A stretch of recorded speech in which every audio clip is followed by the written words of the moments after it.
Hi, good afternoon, and welcome to the launch event, really, for a leaf of faith for the Cornish Midwife. I'm here with my very good friends today, Steve and Jenny Dunn, and I'll talk a little bit in a moment about how we met and why they're here to talk today. Welcome to anyone who's come along live, and if you're watching it back later, I hope you enjoy it too. This is the book, it's on the corner of the screen as well. This one is the 5th book in the Cornish Midwife series, and it tells the story of midwife Izzy and locum vicar Noah.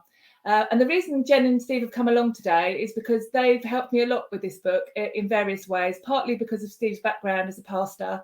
And also Jen was really generous to me and shared the story of her own personal crisis of faith, which is something that Noah goes through in the story as well. So we'll be talking a little bit about that later on.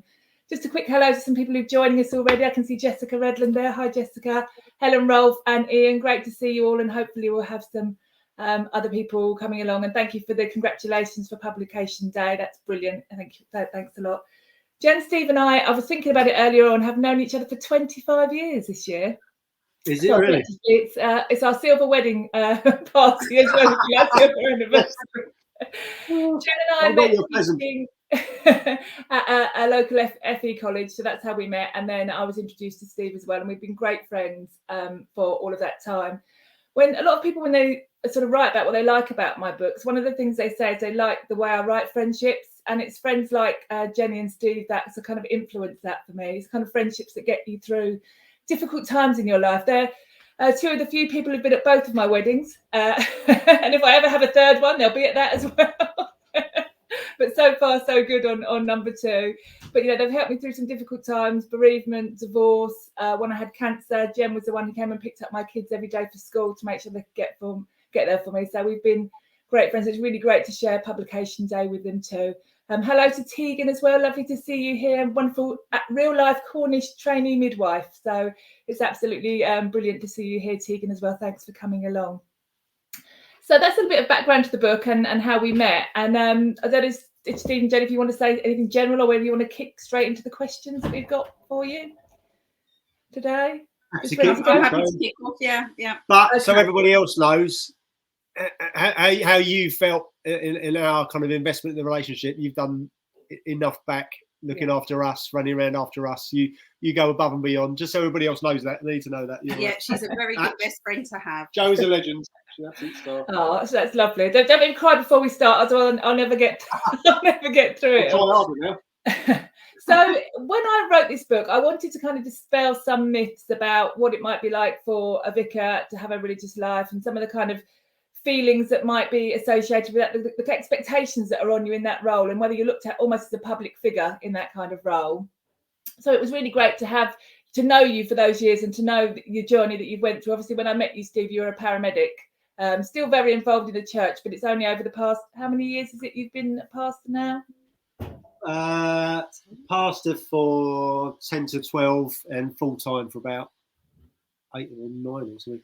Yeah, so it's sort of quite a long journey into that role. Yeah. Do you can you tell us a little bit about what it involves being a pastor? Yeah, go on. I know what she's going to say. Go on. I always say that his job is just going around and sitting and having a cup of tea with someone. That's all his job is, just going around having a cup of tea and a chat. I get paid for that. One of the synonyms. You know that's not true. It's not true. No, sometimes I have coffee. Or a beer. One of the synonyms for pastor in the Bible is shepherd, and that's the easiest way to understand what it means to you've got a flock of people to look after, to ensure they're well, to help bring back when they get a bit lost and they're wandering off and can't find their way back, kind of thing as well.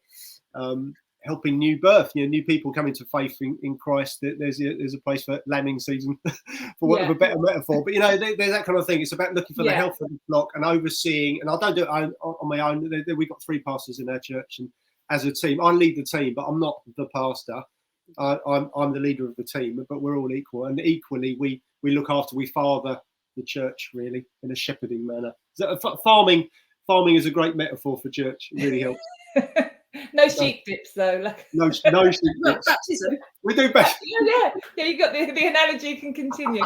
But there are wider community things that you're very much involved in the community, I feel like, in your role. So what kind of wider community initiatives do you get involved in? Our particular church, Beacon Church in Herne Bay, we operate our own free debt advice centre, debt management via an organisation called CAP, Christians Against Poverty, and we run that. We've got a manager who runs that, meeting with clients, helping people just get out of debt, and it's made tremendous difference to people's lives. We provide that. We provide a free loan share of equipment and clothing for parents of babies and toddlers when that's expensive and not everyone can afford it. So we help people out with that. We provide a toddler group and a community coffee morning and things like that. We get involved in other initiatives in town and in the area, like Food Bank, that's run as a separate charity elsewhere. It's got its own hub, but we help provide volunteers for that and helping out ad hoc and raising funds for it and things like that as well. So those are a few of the kind of examples, that kind of things. Like, if we're here for a reason. And if Beacon Church disappears overnight, will anyone notice? If the answer is no, we're doing it wrong. We're here to love our neighbour. Yeah. So just try and live that out loud, really. Yeah, and I think that's what I sort of tried to replicate in the story of A Leaf. It's not just about the people who necessarily come to your church. It's really about the role you have for the wider community, whether or not they're directly members of your church. Part of your ethos is to help everyone in your local community, I'd say, and that's really something that I think gives that sense of community that for so many people is missing now. And I think, from my own personal experience, I'm not a member of your church, but I've always been welcomed to the events by yourselves and the wider church community, but also things like the mother and toddler group that Jen, you ran. That welcomed everybody, didn't it? And there was a place for sort of everyone in the community to go and to get that kind of sense of belonging that they might not have otherwise. So I think that was, what a lot of people like about Port Agnes as a place in the story is it has that sense of community. And I think you guys really do that in your own local, you really try to create that. And in your own road, even, the street party that we gate crashed for the Silver Jubilee, there's not many places, I think, that have that now. And I think that's, that's down to you guys and the way you kind of share that message of sort of wanting to be part of the community and support other people there. So that's been really lovely and inspirational to me, in writing these kind of stories. So that's great. What are the challenges of your role, Steve, would you say? I mean, you get involved in the nitty-gritty of people's lives as much as they're willing to be vulnerable and ask for help, invite it. But you get involved in difficult, traumatic times with serious illness and bereavement, not just helping people who are grieving, but you're grieving for the person that you also loved as well as part of the church, maybe, for example. Yeah. You're still having to help people through that when you want help. That's part of it. Talking about that, it kind of ties in with your book, is that obviously in a church with young couples and stuff, you have the high times of people having babies and stuff like that, but you also experience the low times with them where they've maybe had a miscarriage or something like that. And obviously the grieving process that goes with that. So there's the highs and the lows of people's lives. And infertility, people want babies and can't have babies. You're walking through that with them, and marriage concerns, issues, and stuff like that. You're walking through those conversations with people. It's a privilege to be invited into people's lives like that, but it's not easy, and you end up carrying it a bit. But you have to learn to kind of rely on God's help, the God of all comfort, to help you, help them. If you can hear an overwhelming noise, this is just my husband going past with the ride-on lawnmower. He does know I'm doing a Facebook Live, but Lloyd, well. He's got to get in the action somehow. He was in the promotional picture there, wasn't he? So he had to get in the action somehow. And he's. I'll have words with him on Saturday. We've had a question actually from one of our audience members. Jessica, lovely Jessica, and she wants to know, what is the difference between a pastor and a minister, if any? Not really any. They're all interchangeable words. I'm also called an elder in the church. It means the same thing as pastor, shepherd, minister. It just depends on which denomination, which movement, stream, family of churches you're in as to what kind of language gets used. It means the same thing. I mean, vicars will have more of an expectation on them for public service in terms of christenings and weddings for people they've never met and may never meet again. That we don't have that onus on us. We just look after our body of people and help them look after the town we live in and beyond. So they're interchangeable words, but depending on which stream of churches you're in as to whether it's a slightly different feel. Yes, and I would say a minister, usually the denominations that use minister, that they've often been to like theological college or Bible school to learn to be a reverend. A reverend, yeah, they kind of got the qualification. Whereas our group of churches, we kind of, as you said, Steve used to be a paramedic, so they kind of sort of draw people up from the inside and kind of raise them from within, rather than kind of, and you learn hands-on rather than going to uni. Yeah, so through the job really, and supporting one another. Just a few other quick hellos before we move on to our question. We've been joined by Bethan Davis, lovely to see you. Tracy Baines, lovely Judy Lee's here. Louise Douglas, a brilliant author from Boldwood Books as well. Alison, Patrick Carr, who's a fellow, he's a vicar himself, a vicar's husband. So he said he finds this chat very interesting. Right. So that's an interesting one. So. We touched on a bit about your previous role as a paramedic. How do you think that helped you in your current role, if at all? Do you think there's a link between the two? And are you glad that you had that previous life experience, or do you wish you'd become a pastor sooner in your career? I'm glad I've spent 20 years in a role outside the church. It goes a long way. I've got friends who are church leaders who've never had a role outside the church, and they're missing out on what it means, experiencing what it means to be in the workplace, the marketplace elsewhere. Means you lead people differently, knowing enough, whatever workload they've got on them, limited capacity during the week for anything else on top of 40 hours a week in an office or whatever. Yeah. But then asking them to volunteer for church stuff, you have a different empathy when you've been there and tried to balance everything yourself. That changes things. But also paramedic as a specific job, definitely in terms of how to talk to people who are dying or are going to lose someone, or even breaking the news that someone's died. You're the first person often to do that to a family in the house, and you learn how to do that carefully. You learn how to empathise, but also give confidence where it's appropriate to give confidence for things. It does affect those kind of conversations, and how you use words and language goes a long way. Bedside manner. Yeah, and also I guess it built your resilience as well, didn't it? Having to do those things as a paramedic built your resilience, having to do those things in your current role, because it must be very difficult to have those and not take it home with you and not feel the burden of that, particularly in your current role, I guess, where you've got those personal relationships as well. Yeah. In the ambulance service, because it's not, you go home, you finish up at the end of the day, you go home and the stuff's still in your in tray. It's not that kind of job. Once you've done a job, you've finished. And once you've finished a shift, you're not going to come back to that patient the next day. So you could compartmentalise really well for traumatic stuff where someone's limb's fallen off. You can actually learn to lock that away and not be traumatised by it tonight. Yeah. Whereas you've always got to learn to kind of grab some of that back a little bit and not over compartmentalise as a pastor. Yeah. You've got to really walk in someone's shoes, because these are people you're walking through, people that you love anyway. So that obviously makes it a bit easier. But you're walking through journeys with people, not just out of situations, but into the next one as well. You can't over compartmentalise, and then I do sleep well. I do sleep well at night, but even now and again, some stuff's been ticking over my head in what's going on in the church or an individual's life, and it bothers me. Which is a good thing. In the Bible, Paul talks about, I'm in anguish for you, and when he's writing to people, it's like it's meant to bother you. So you learn to get the balance of not over compartmentalising. It doesn't bother me. I'll deal with it business-like. That's not appropriate for the church. It's not business. It's a family. But also, you learn to protect yourself. You've got a bit of self-care just to make sure you're not overburdened by it more than you should be. And you learn to do that in prayer as well, and talking to Dad about it, Dad in heaven. And do you have somebody that you can offload to? Obviously, your role can be a bit like a counsellor's role at times. Do you have someone that you can share that with when you get to those difficult moments? And Jenny's brilliant at that. That was my next question. I was going to say, it's a question still for later on, but it's kind of come up now, I guess, because of what we're talking about. But how much you support, how important is it to have that support? I guess Patrick, who's listening along, our vicar's husband there, probably understands that really well as well. How important is that relationship for you guys in getting you through those times? Yeah, well, I'll let Jenny answer that in a sec, but I think I was also going to mention, I've got the other elders, Bob and David. We do a lot of sharing, and not just dealing with stuff in the church, but eyeballing each other. Like, how are you?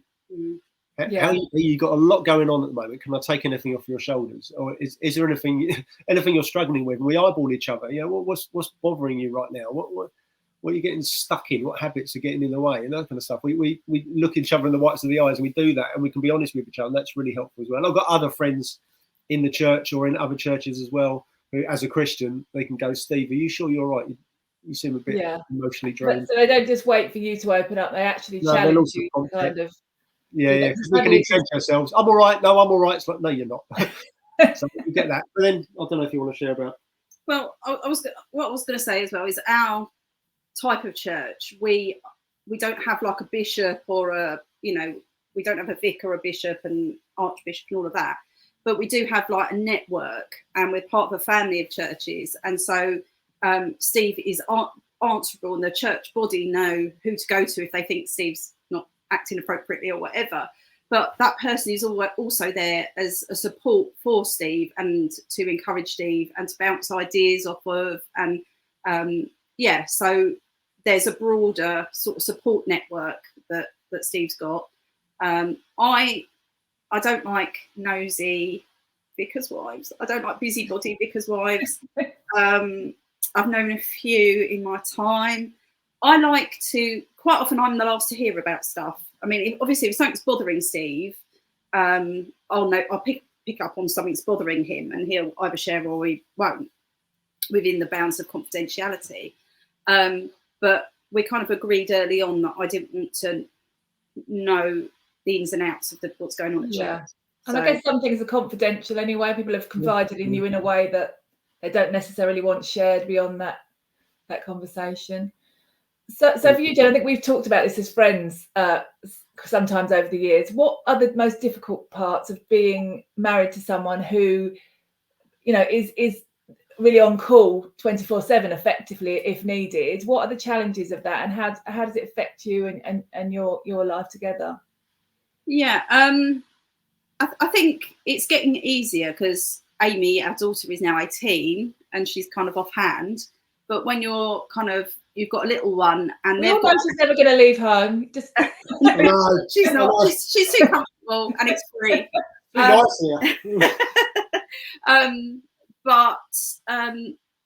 So it's when she kind of needed stuff, I get more angry because he was giving out to everyone else, and then it's almost like we're having the scraps at the end of the day. So that was a bit frustrating sometimes.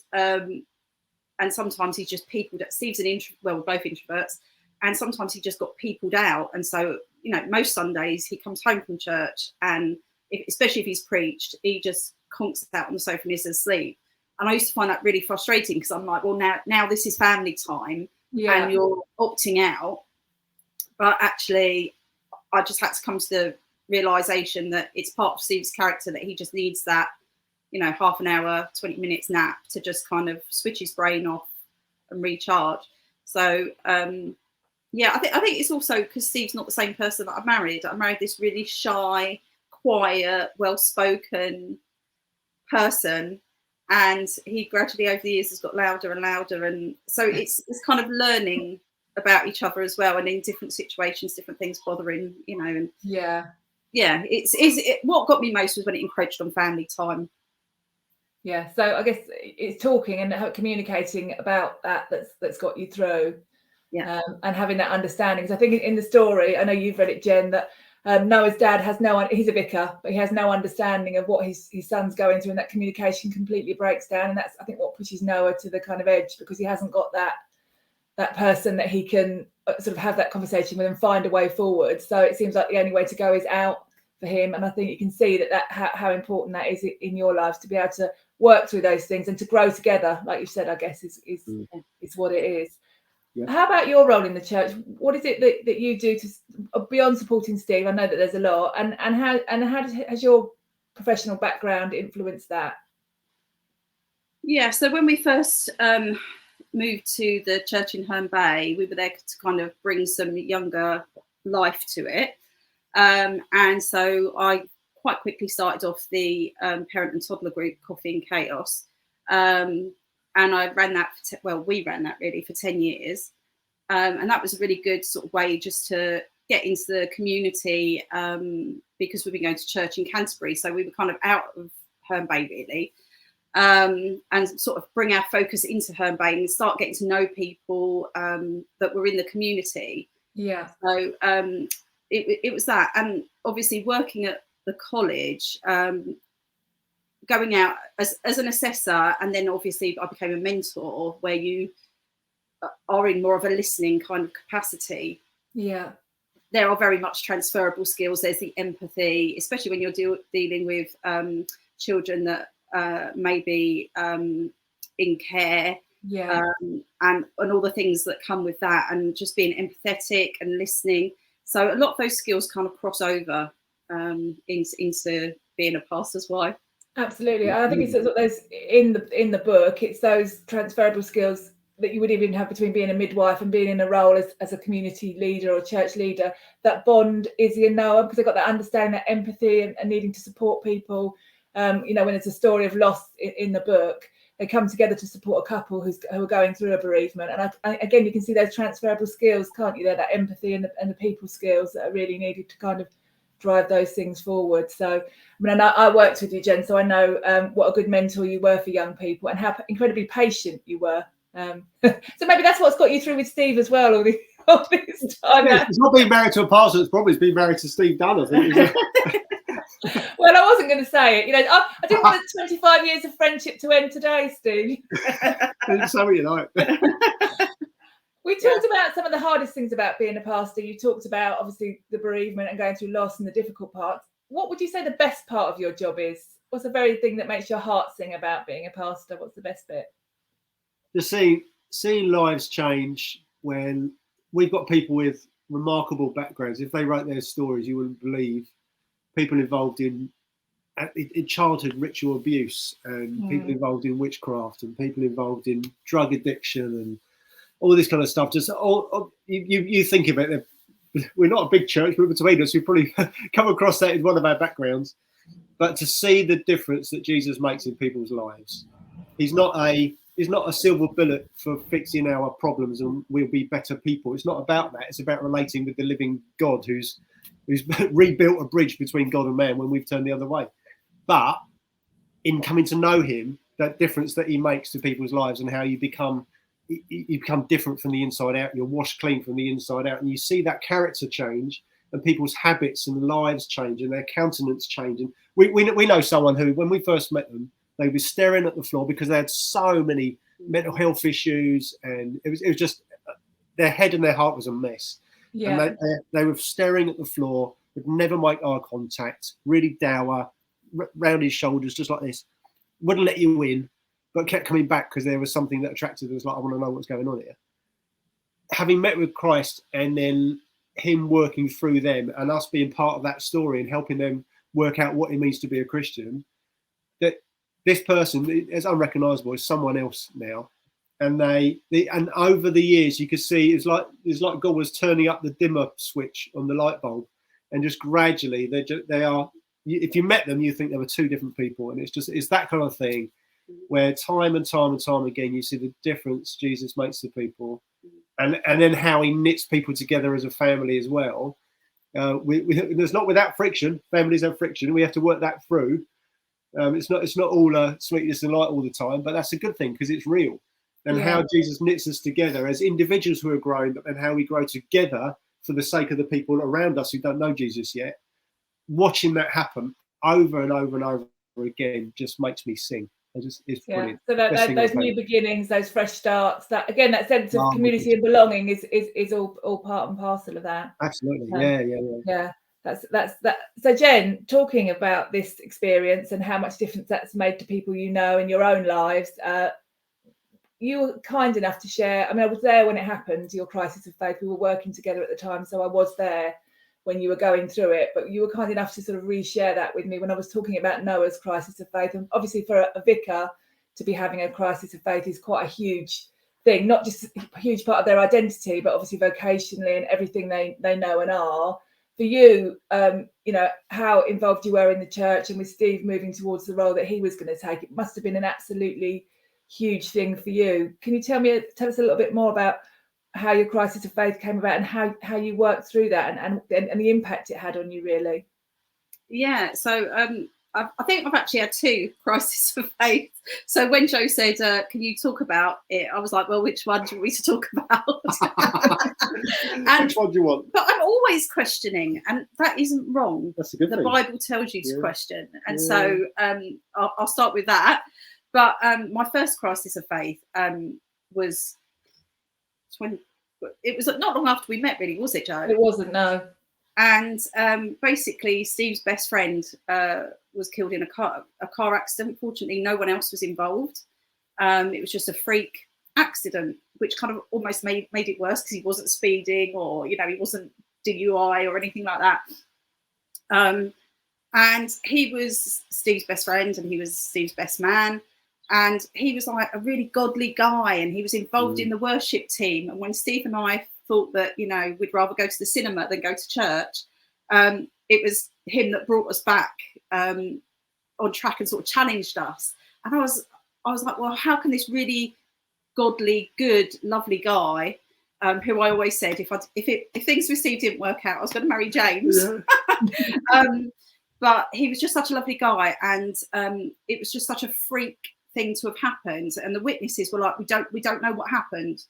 And so it just kind of devastated me, really. It was just such a shock to the system. And it's why would God take away someone that was doing so much good in the world and was so loving and helpful to other people? So that's kind of what kicked off the kind of downward spiral, I guess, and started me questioning and having a bit of a time. Yeah. And how did that affect your relationship, that crisis of faith? Did it affect your relationship? Our relationship? Yeah. No, because we're pretty tight, I think, and we kind of communicate. I get a bit cross with Steve because Steve isn't even like a glass half full person. He's like, well, if you look, where liquid kind of goes up at the edges of the glass, that just touches it over halfway. So everything's good. And so I get a bit frustrated with Steve when he's not as emotional as I am. I think he's a bit on the spectrum sometimes. And he's very level, whereas I'm very emotion-led. And so it's knowing how to communicate with each other. There is a bit of friction there. There always is in marriage. But he was there to help. And then I had other people in the church who came alongside me and just kind of walked me through that time. And I think that is what got you through, isn't it? That support and that understanding from, again, in going back to the story, when Noah goes through his crisis of faith, he hasn't really got that. He's got a father who tells him really that, suck it up and get on with it. And that not feeling that he can ask those questions. What you said is really key, I think, to what Noah goes through, because not feeling that he can ask those questions is what makes him turn away, I think, from that. From what wanted to turn away from that life, and that's what really calls it into question for him. So it clearly is really key for you that you've got that and you're able to talk about it. And we shouldn't be ashamed about having those questions and asking people, and just no question is the only I've heard someone say, the only silly question is an unasked question. And we need to be honest and say, well, I don't understand this about the Bible, or I don't understand the Trinity, or how does this work, or how does that work? And we shouldn't be embarrassed to ask questions, or even to have a crisis of faith, because, we're human, aren't we? And I think if we're going to be rational people, we can't just accept things and just go, oh yeah, I believe that, because that's a bit weird and a bit cultish. You need to work it out. You need to work things through and sort of process stuff and, challenge stuff. And if you're in a church, you need to ask, if someone says something at the front on a Sunday, and you don't understand it, you need to have that permission from the pastor to be able to go to them and say, I don't understand what you were saying on Sunday, or I disagree with what you were saying. Where have you got, where's the evidence for that? So, don't be embarrassed to ask questions. I still love those questions. Sometimes I'm driving along and think, is what I believe just a load of old bunkum? Seriously, it's nuts. It's absolutely nuts that God became man and died for me, rose again. And that's absolute nuts. I've had those questions myself until I realised, but there's this, there's that, there's this, and there's that, and then there's like racking up the experiences, treasuring those in my heart, just remember God did this and God did that, and answers to prayer and miracles I've seen and things that happen in our lives, miracles that happen to us, and historically the evidence historically is just huge. And the more you think about it, you go, no, it is real. I'm absolutely convinced. But I still have those questions at times. When people in your church or outside of it come to you and they've got a crisis of faith, do you find it is a big trigger like Jen had with the bereavement, which is quite similar actually to what something Noah goes through, without sort of spoiling the storyline too much? Is it those big triggers, or is it the small everyday questions? Is it the things that that we see in the world? And what is it? It can be either. looking around in the world and like, what is going on? Sometimes that drives people closer to God. Sometimes that makes people think, where is he? And ask those questions. It's good questions to ask. But then also it can be the little things that just rack up where you can get out of the habit of meeting together with the church, and then you start getting lost in your own thoughts or opposing thoughts from the world that actually, when you discern them, don't add up. But the values in some of the films we watch, we just take it and enjoy a film, not realising the message it's giving us is a little bit wonky, really. Yeah. And that kind of stuff. You get caught up in that, and then that just changes your way of thinking and the things you value and the things you love more, and then that changes your perspective and your philosophy. Or emotions is a big thing. Emotionalism. I'm not feeling this. I don't feel God's near me. I don't feel if it's right. I don't feel very happy about that particular aspect of biblical doctrine or whatever it might be. I'm not happy with that, and that emotions can trump our truths. Yeah. And how I feel about something makes it true or not, which is a massive thing in our society now. Actually, just because you feel it doesn't make it true. I don't feel like it's not raining today. It's still not raining. And that this would be to be ridiculous. But it's like if I'm not feeling anything, doesn't mean it's still not true or not true, whichever way. Do you know what I mean? I think we can be ruled by emotions, and we have to help people think that out loud. What about the frustrations for you when people come to you and look to you to solve their problems or to be able to give them the answer, or they want you to pray for something that they dearly want, maybe a love? How do you cope if you can't help them in the way they want to be helped? How do you deal with that? I have to trust the fact that God's bigger than me, and he's got his best purposes still afoot. He hasn't given up on what he's doing in people. And I've got to trust that he knows better, and it's his timing, and he does the hard work behind the scenes. I'm just one of his people who gets to roll my sleeves up and join in, And how do you help those people? So when they're coming to you, so how do you help them through that? What is it that you do to help them through those times? A lot of it's learning to listen, and a lot of it is helping them to hear themselves out loud sometimes. And then looking at the Bible, we're convinced the Bible is God's word. And what does that say about this subject or this kind of situation or whatever? Looking at that, what does God say about this? And then praying it through. We believe God works through it. I've seen people come to the right conclusion without me having to tell them sometimes, but I help them find it. And I'm averse to just telling someone what they should do without them working out themselves. Otherwise, they're just doing what Steve told me. That's not helpful.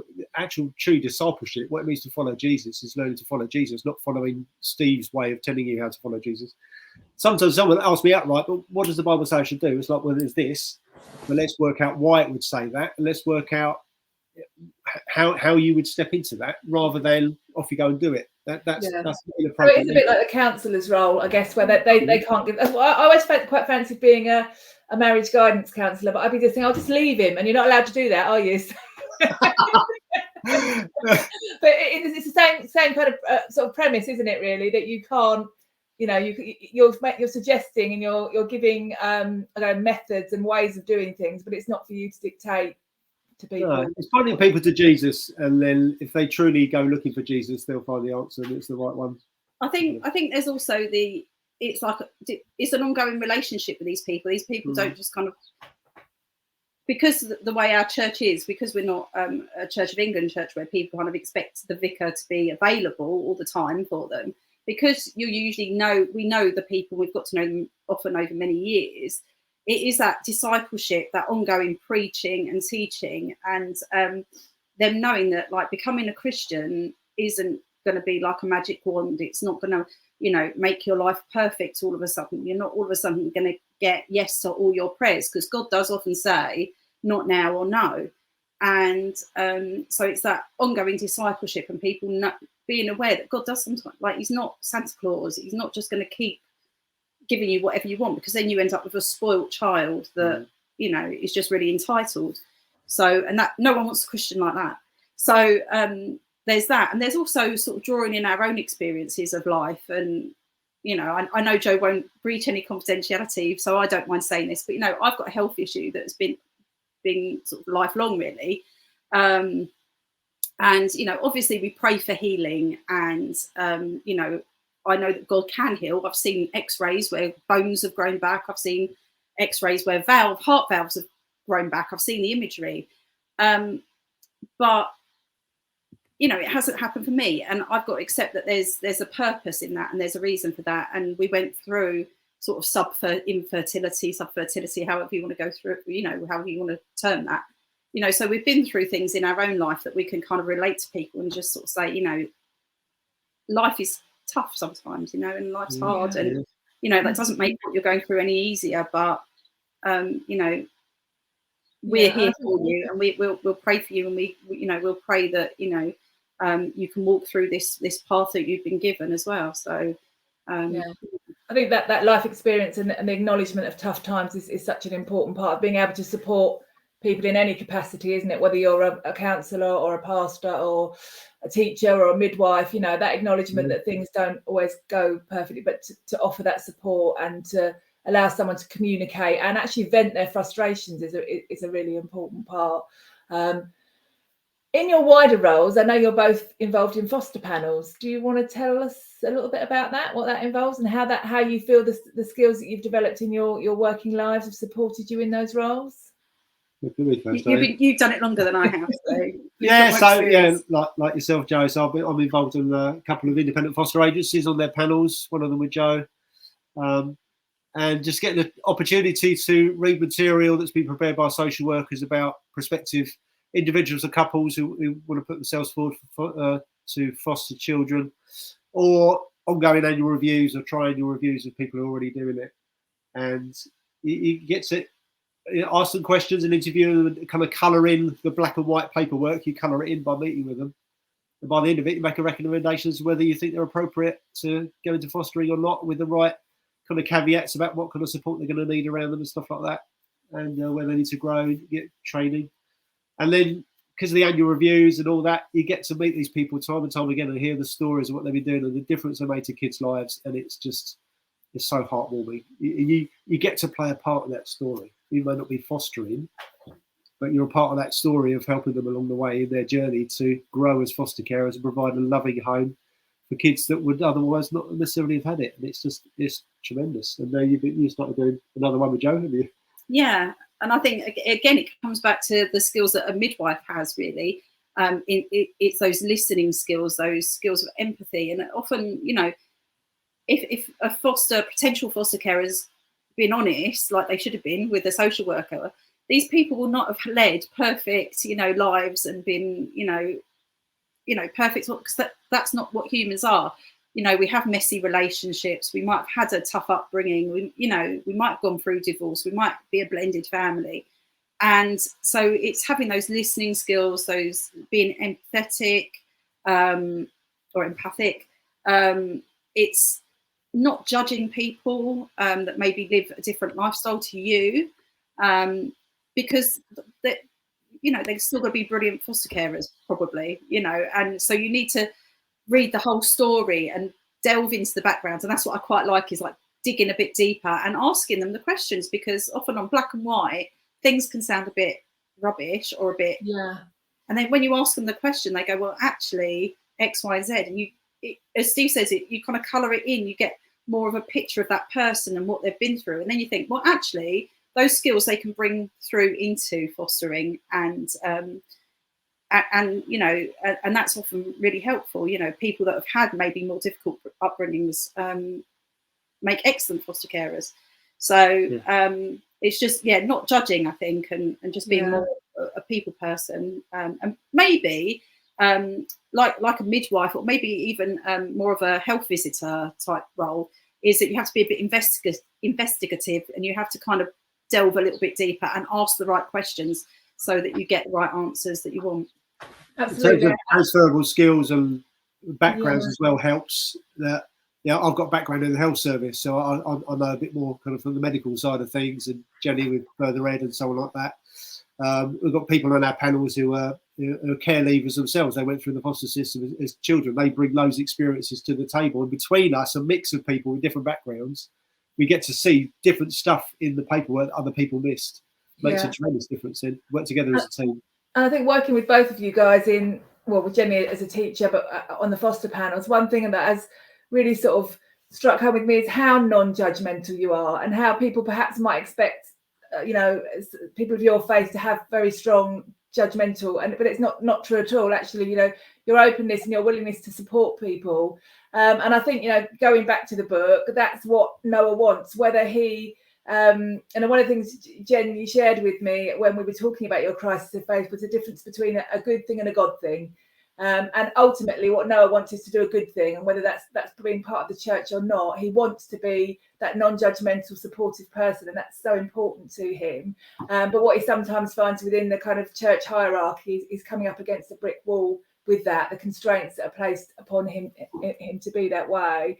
And I think, working with you guys, I've really seen that you're not like that at all. And I think it's a perception that we might get from the media about what people involved in church life are like. So I wanted to ask you a little bit about what you thought about the portrayal of people in religious life in the media, how accurate you think that is, how it reflects your own experiences. You're always going to get judgmental people in the church as well as judgmental people outside the church. You get an equal amount in both places. But to be a Christian means to live for Christ. Therefore, there's implications for how you live. So as a Christian, it should, at the very least, being a Christian should affect your lifestyle, but could affect your livelihood, potentially. Could possibly affect your life. Some people around the world lose their lives because they're Christians. But at the very least, it should affect your lifestyle. But that doesn't mean we should expect other people's lifestyles to change when they're not Christians. Do you know what I mean? So who are we to point a finger at someone and go, oh, you do this and you do that and you do this? They've got different values, different priorities, and a different understanding of what it means to be good or to live with a healthy philosophy or whatever it might be. That's their choice. That's their prerogative. For us as Christians, we realise the Bible is an imperative in how you conduct yourself. So we live like that because we feel that honours Jesus. But I'm not going to expect to have other people who haven't got remote interest in knowing who he is. That's not all I can do is live Jesus out loud. And if they've got questions and want to know more, then I'm happy to talk about it. But I'm not going to impose that on someone else. Absolutely. I mean, so we've been friends for 25 years, and I've never felt there's been an imposition. We've had interesting discussions, but there's never been an imposition of because I don't think we would have lasted this long. And similarly, but do you do anything actively to challenge those stereotypes? If you met you, Steve, you probably wouldn't. The first job you think you have probably wouldn't be pastor if someone met you on the street. Is it something you consciously do, or is it just who you are that kind of maybe challenges those stereotypes? Or do you think being more accessible and less of that mold makes people come to you more and open up to you more than they might do otherwise? I'm sure that helps.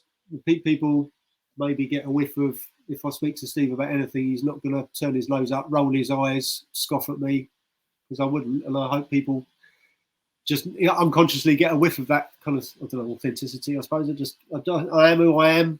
People can go out their way to offend me, but I'll never be offended personally.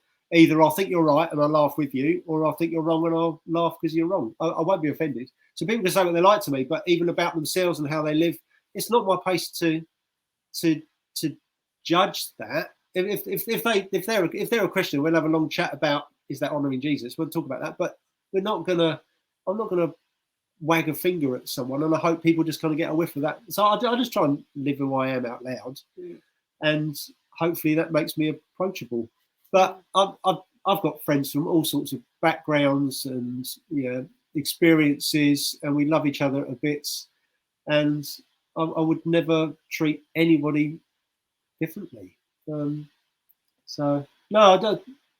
Have you ever encountered other people in other churches, maybe not your own, but who have got that kind of pious way that maybe there are some stereotype? Yeah, there are some. There's a bit of a spirit of judgment in some people that isn't helpful and needs to be spoken into. Therefore, as a Christian, you should be presenting differently.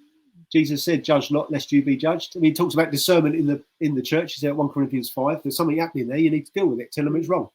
But outside of the church, don't judge. And we need to help people see Jesus did say that, and he said it for very good reason. And Jesus hung out with all sorts. He went partying with all sorts. At no point did he tell them that what they were doing was all right. But at no point did he sit down and go, before we even start a conversation, I need to let you know that I don't endorse your lifestyle. He didn't. He was just like, I love you. I want to hang out with you. I want to get to know you more. And that's what we're here to do. Yeah. So it goes back to all the other things you said about support, and community and friendship and helping people to find the right path and to transform their lives. That's it. Transform their lives in the way that you said. And I think the other thing is, like Steve and I, people might have realised, are quite open, and we'll talk about anything and we'll discuss anything, and that kind of comes through in Steve's preaching and in small groups that you lead with people and things like that. And you know, we have got quite a lot of older people in our church, and you know, it's being able to mention on a Sunday morning that porn is a huge problem amongst teenage boys, and being able to say that from the pulpit. We don't have a pulpit, but from the front, music into the mic. I don't know, but being able to say that at the front, and our people have gradually, I think they've just got used to the way Steve is, and that he will talk about certain films that maybe they wouldn't watch, and I think they've just got used to it, and they aren't, our people aren't judgy really, or if there was something that we do that has offended them, they have come up and said, "Oh, I didn't approve of your t-shirt," or "I didn't like the word you used for rubbish," or something. And then we kind of take that on board and kind of, but we try to kind of pay that forward as well, not being judgy, and we challenge people, especially in our congregation. If we feel someone's being judgy, we'll kind of say, well, you know, do you really think that, or why do you think that, or what's, you know. Yeah. So if it's not helpful, then you know, then you're challenging it regardless of. Yeah, absolutely. So have you got any funny stories that you want to share with us? Sharing either about life in the church or your lives together? Anything you want to share with us? Well, I will say that God's got a sense of humour.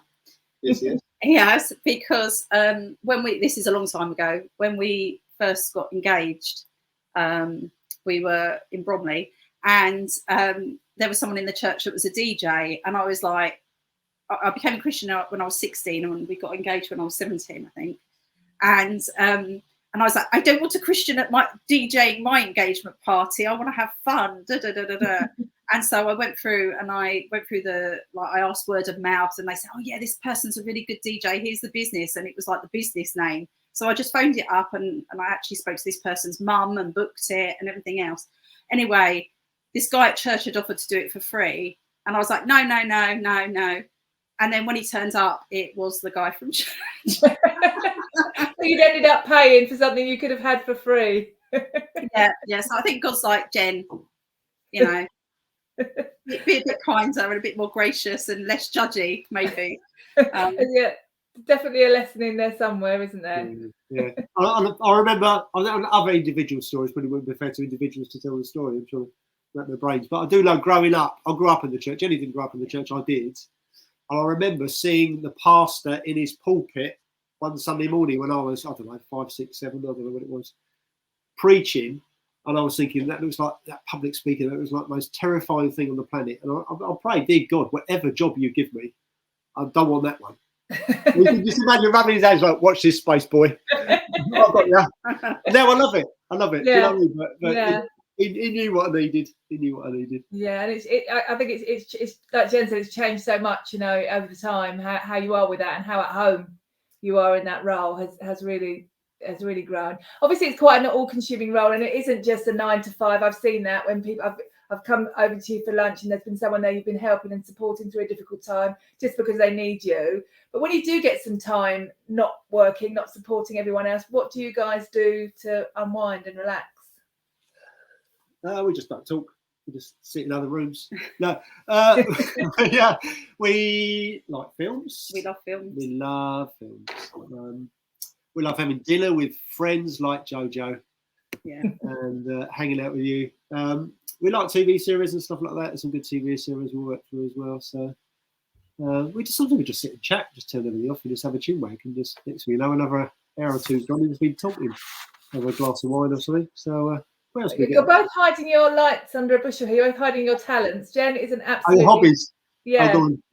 So Jen is absolutely a brilliant. I don't know what's the term. Is it seams craft? What do you actually call? What do you call what you do? Quilter. What's the term for everything you do?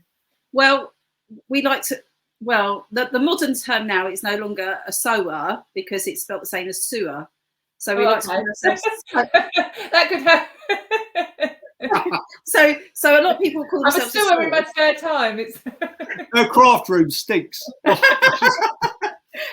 Yeah, so people that kind of do lots of, I'm hopefully going to learn dressmaking at some point in this summer. I'm going to start learning dressmaking.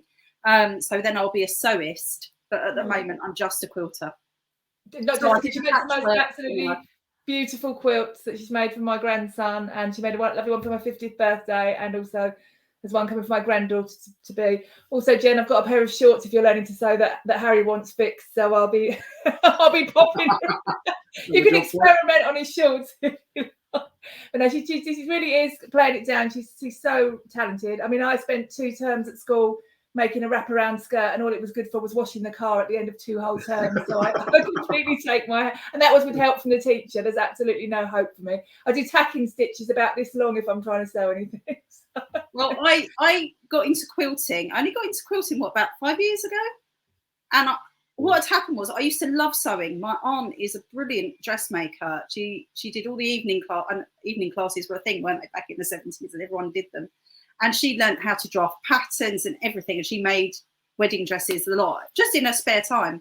And so I grew up with fabric, and I was never frightened of a sewing machine or anything until I went to secondary school. And the textiles teacher put the fear of God into me over these blooming sewing machines. Like, oh, that's a Bonina, that's a faff, don't, be careful. And I got so frightened of using the school machines that I forgot my sewing every single week for every lesson. Yeah. She actually put the fear of it into me, and I didn't really touch a sewing machine, even though I'd loved it so much as a child, until about 5 years ago. And I thought, you know what?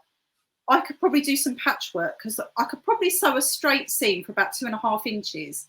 And that's how I started with the patchwork. And then I discovered quilting. You have to quilt it afterwards. So you can't just have a patchwork floating around. So that's how I got into that. But Steve's got hobbies. That he has.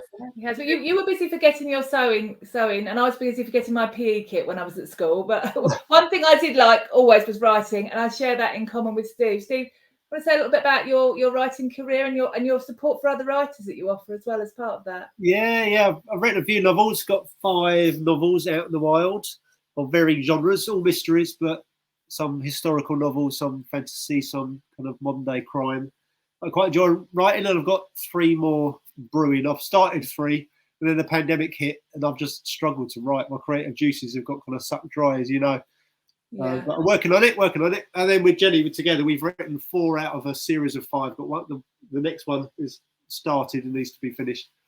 A series of feel-good romances called the Luxmoor Park series. They're out there in the wild as well. So we've written 4 of those. Really enjoyed those characters. If you're looking for a feel-good romance to read, it's Luxmoor Park. So if you're listening, and do check it out, Steve and Jen's book. It's Jen Sumner who write those. Jen Sumner. Yeah, that's our joint pseudonym. So Jenny comes up with the characters and the ideas, and I turn them into sentences, basically. Yeah. And that's quite fun. So we just got to finish that one, and he got ideas for what we can do after. And Jen's also a brilliant proofreader who's helped me out, and beta reader who's helped me out lots of times reading lots of my books for me. But you've kind of grown that, you guys, into a bit of a business as well that you do to support other authors. Yeah, so Done Right Author Services, we now provide proofreading and story editing, beta reading, and that for people. And through that, with a friend, Karen Stanley, in the next town along, she builds a community of a few people at a time who've never written and want to get them from naught to published. And I come in at the back end of that and help her do all the technical side of getting people published, creating the covers, creating the manuscripts, and turn them into either an ebook or a paperback. And we've got one happened last week, and another one's happening in the next couple of days. Got that brewing as well. We do that in tandem together as well, so that's quite fun. And I think that, reading, seeing how people's dreams have come true in that's transformational as well. And a lot of the ways you talked about the journeys you see in your role as a pastor, there are parallels there, aren't there? These people that have got this thing they've always wanted to do, and it's this idea and this story they really want to tell. And what you and Karen have been doing together has kind of manifested that, if you like. I think she does a great job building them as a little family together, and they all go to each other's book events and stuff like that. It's lovely. So it's a privilege just to get invited into that, really. But I love doing it. It's really good fun. And again, a real sense of community within that, isn't there? So that's the same sort of thing that's so important. And I think what we're all looking for often when we read the novels and books is we're looking for that sense of community if we haven't got it in real life. I know a lot of readers feel like they'd like to live in Port Agnes or wherever because they get that sense of community. And I think having a tribe, whether it's a church tribe or a writing tribe or a work tribe that work together, like when we worked together, Jen, and it was the things that got you through the difficult times. Being part of some kind of sort of community and tribe, I think is so important today more than ever, really, isn't it? When you need to get through difficult times and have those people that you can call upon. In terms of your writing, have you got any goals for what you'd like to achieve? Or obviously, alongside your primary role of being a pastor, this is something I know that is a passion of yours. So, what would you like to achieve if you could have a wish list on that, or goals? You're using some of those. He's doing a bit of crossover because our family of churches, one of the guys that kind of, I'll say heads it up. He leads our movement, kind of one of the leaders. Has written a couple of books, and he's actually asked Steve to proofread the most recent one. So there's like this crossover with that as well. So right, you see him getting a bit more involved in that side. Yeah, he's now asked me to help edit an old one he wants to do a new edition of. So I'm working with a couple of other people. I've got to sitting there working my way through that before we get together and brainstorm what to do next with it to relaunch that one. So I'm getting involved in that. But in terms of personal books, there's a couple of my books I'd love to see get traditionally published, just so I can walk into Smiths and Watsons and see it on the shelf, not for any other reason, really. I quite enjoy self-publishing. Kindle and Amazon KDP works for me, but it'd be nice just to do that. Yeah. And I think they're worthy of it. I think other people have said so, that's not just me. But it's finding the right agent and or the right publisher at the right time with the right zeitgeist of what the culture wants and what the market's like and all that kind of stuff. But then also, one of them, your favourite, I'm going to turn into a film script as well, because it is quite cinematic, and I'll just give it a go with that. Write a screenplay from one of my novels. That's another great passion of yours, films, isn't it? So again, there's a crossover for what so watch this space for what. So when we're talking about if you didn't have your roles in the church, what career would you have loved to have, or would you have if you weren't? Would it be in that field for you, Steve, or what would you have chosen? Can you imagine another career? I struggle to. It's like, if I wasn't doing this, what would I do? It's like, I'm not really qualified for anything else. I've deregistered as a paramedic. Can't start all that all over again. So I don't know what I do. I like some of the stuff in the fostering world, but I think I do love my job anyway. And Beacon Church, I've told them to their face time and time again, so they're sick of it, but they make it a pleasure to lead. They are brilliant. Yeah. They fill me with joy. So I love my job, and I get paid for it as well. It's brilliant. Yeah, that's the dream job, isn't it? It's that thing. If you love your job, you never work a day in your life, really, isn't it? There you go. Yeah, so I do love it. But if that wasn't possible and I couldn't work for the church, what would I do? I always fancied being an editor in the filming world. Yeah. I think editing, in the editing suite, is where the film comes together. It'd be nice to be on the set and do the directing or get involved in the cinematography and stuff like that. But in the edit suite, when they piece all those different shots together, how you piece them together changes how the story is told so dramatically, more than people realise. Yeah, editing is when it comes together, and that's where you really shape it. It's not just on the set and just when it becomes a roll of film. It's when you splice all that together. It makes such a difference. What's going on? You're just geeking out. I am. Oh, my life.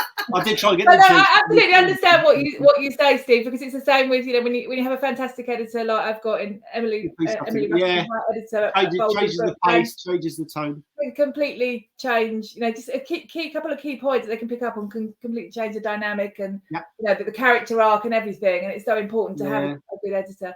What about you, Jen? If you had a different role, what would you be?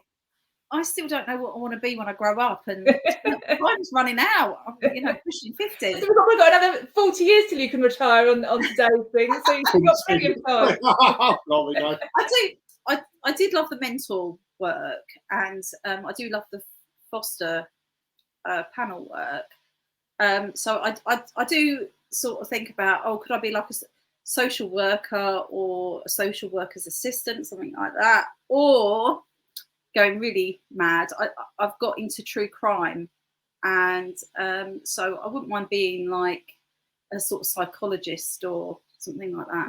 Especially watching the Johnny Depp Amber Heard trial. Yeah, I'm going to take this video, but especially watching that and watching the different mental health professionals and their approaches and things like that, I found fascinating. So maybe some sort of psychologist, maybe. Oh, okay.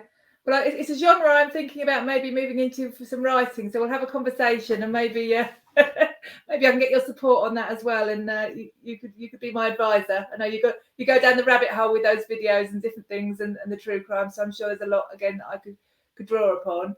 In terms of your church community, what do you hope next for the church, for your particular church, or for you guys in your roles? What are your big hopes for that? Depends who's watching this. There's some secret squirrel stuff going on behind the scenes. Okay. Well, we have plans for investing in how we look after our kids and teens. We want to keep that growing. We've been really blessed with quite a number now. Where we were an older church 15 years ago with like 2 or 3 kids. Now we've got 15 coming out of area. So we're not a big church, but comparatively, demographic-wise and ratio-wise, we're really growing in that, which is I want to keep investing in that. God's doing something there. So we've got some plans on how we can do that potentially. And we're also looking at starting another of our churches in a town not too far away as well. We've got a big meeting on Sunday, meeting together with other people from our local vicinity, from our movement together to meet, to pray and just to seek what we're going to do there. We need more churches to bless the communities, and everywhere needs more church. We need more churches in Obey. It's not just about us. More welcome to come and start new ones. Yeah, come. More, please. We need all the help we can get. And other towns, where can we more churches with our values, blessing the community? What can we do to play a part in that? We're looking into that as well. So we've got some stuff up our sleeve that's brewing. And we'll get announced at some point. It's quite exciting. And I guess your wider community roles like the food bank and more than ever at the moment with the cost of living crisis. Keep them going well. Looking after the people who run them. Yeah.